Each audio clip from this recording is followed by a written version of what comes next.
رسول اللہ صلی اللہ علیہ وآلہ وسلم کے پاس ایک کپڑا تھا جس سے آپ وضو کے بعد اپنا بدن پونچھتے تھے۔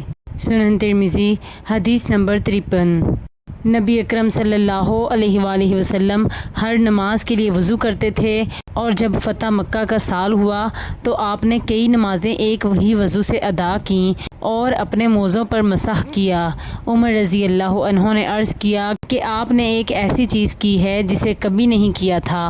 آپ نے فرمایا، میں نے اسے جان بوجھ کر کیا ہے۔ امام ترمذی کہتے ہیں، عبد الرحمن افریقی نے بسند روایت کی ہے کہ نبی اکرم صلی اللہ علیہ وآلہ وسلم نے فرمایا، جو وضو پر وضو کرے گا تو اس کی وجہ سے اللہ اس کے لیے 10 نیکیاں لکھے گا۔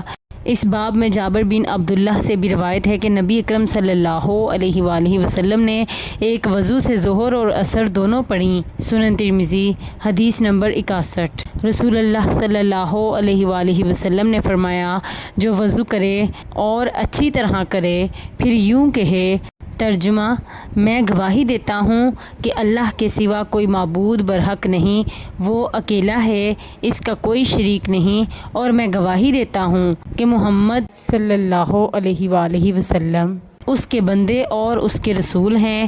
اے اللہ، مجھے توبہ کرنے والوں اور پاک رہنے والوں میں سے بنا دے۔ تو اس کے لیے جنت کے 8 دروازے کھول دیے جائیں گے، وہ جس سے بھی چاہے جنت میں داخل ہو۔ سنن ترمذی حدیث نمبر 55۔